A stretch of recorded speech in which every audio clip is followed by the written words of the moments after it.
संविधान के अनुच्छेद 56 के अनुसार भारत के राष्ट्रपति का टर्म सिर्फ 5 साल का होता है। रामनाथ कोविंद साहब 2017 में भारत के राष्ट्रपति चुने गए थे। उनका टर्म इस जुलाई में खत्म हो रहा है। हमने पिछले वीडियो में देखा कि राष्ट्रपति चुनाव की प्रक्रिया कैसे होती है। इस वीडियो में देखेंगे कि 2022 में राष्ट्रपति चुनाव की प्रक्रिया का शेड्यूल क्या है। संविधान के अनुसार भारत के राष्ट्रपति का चुनाव आयोग करवाता है, जिसे हम इलेक्शन कमीशन ऑफ इंडिया भी कहते हैं। इलेक्शन कमीशन ऑफ इंडिया ने 9 जून को घोषणा करते हुए यह बताया कि 18 जुलाई को भारत के राष्ट्रपति का चुनाव होने वाला है। अगर इसकी तारीखों पे ध्यान दीजिए कि उनका नोटिफिकेशन जो आने वाला था वो आने वाला था 15 जून को। नामांकन के आखिरी दिनांक था 29 जून।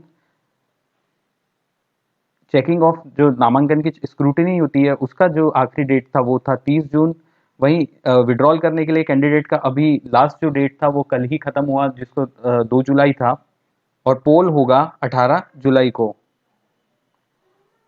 अगर काउंटिंग की रिक्वायरमेंट होती है तो फिर काउंटिंग होगी 21 जुलाई को। वैसे तो 18 जुलाई को ही होगी, लेकिन अगर काउंटिंग की रिक्वायरमेंट होती है तो वहां पर 18 जुलाई को काउंटिंग होगी।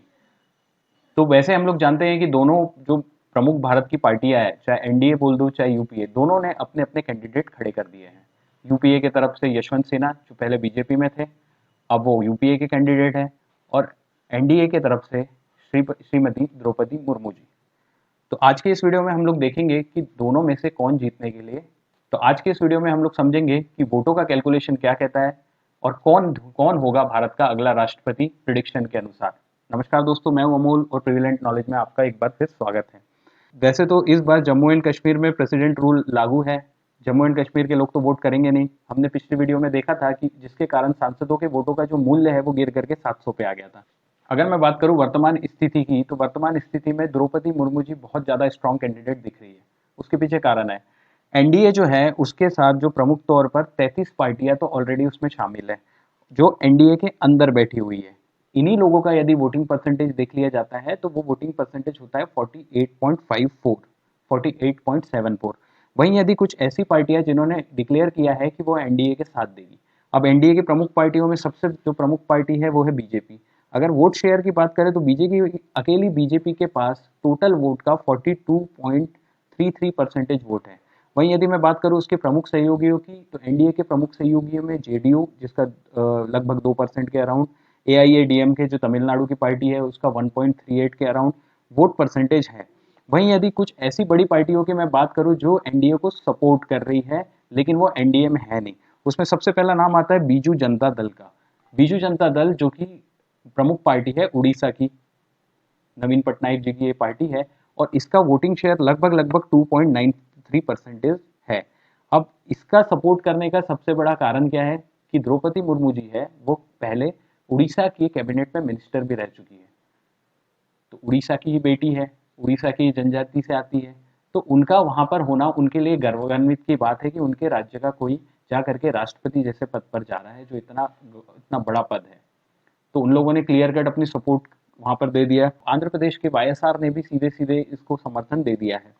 तो ऐसे में देखूं मैं तो जिसमें शिरोमणि अकाली दल भी शामिल है, एमएनएस भी शामिल है, तो इनका भी वोट परसेंटेज यदि उसमें काउंट कर लूँ, जो नॉन एनडीए पार्टी है और जो जुड़ करके उसमें जा रही है, तो टोटल एनडीए के फेवर में परसेंटेज हो जाता है 57.42, और जीतने के लिए चाहिए सिर्फ 50 पॉइंट समथिंग परसेंट। जिसको 50% के ऊपर हो जाए तो आपकी जीत डिक्लेयर हो जाती है।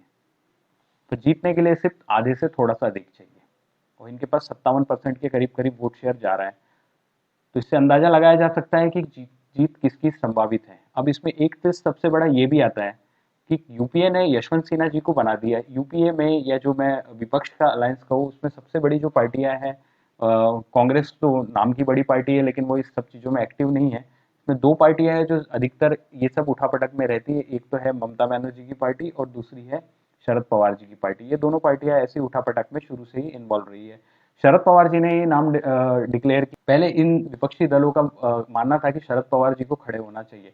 शरद पवार जी मंझे हुए नेता हैं, उन्हें पता है कि बहुमत किसके तरफ है, तो उन्होंने इसीलिए अपना नाम पीछे खींचते हुए यशवंत सिन्हा जी का नाम आगे कर दिया। और यशवंत सिन्हा जी की अगर मैं बात करूं तो वो पहले तो बीजेपी के एनडीए की गवर्नमेंट में मिनिस्टर रह चुके हैं, लेकिन अभी इस समय टीएमसी के मेंबर थे, पर अब राष्ट्रपति चुनाव के वो कैंडिडेट हैं।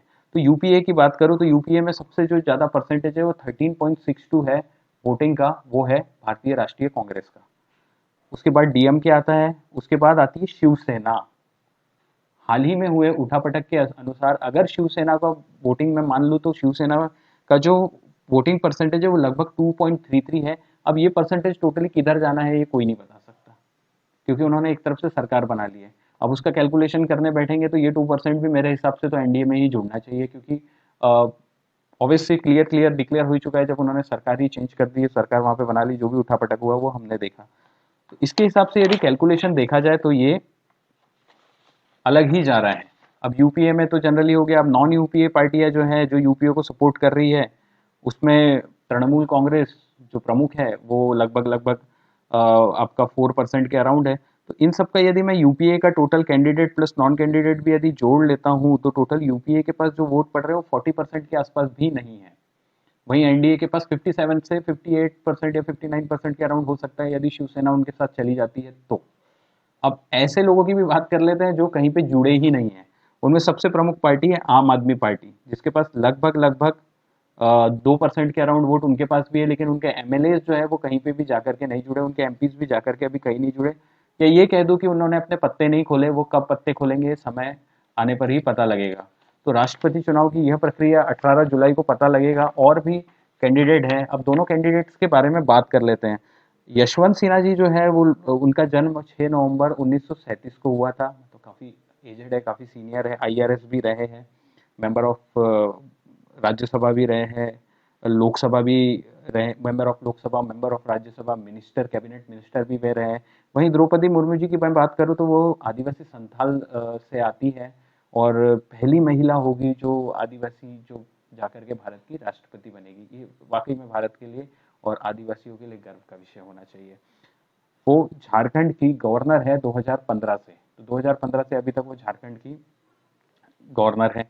और अभी भी अगर मैं देखूं तो झारखंड मुक्ति मोर्चा जो जनरली आदिवासियों की ही पार्टी कहा जाती है, उनका भी स्टैंड यहाँ पे क्लियर होता दिख नहीं रहा है कि उन्होंने किसको सपोर्ट करना है। पर फिर भी जो वोटों का गणित दिख रहा है, यदि तोड़फोड़ नहीं होती है, क्योंकि तोड़फोड़ करने वाले खुद ही विनिंग कंडीशन में, तो तोड़फोड़ की संभावनाएं तो बहुत कम है।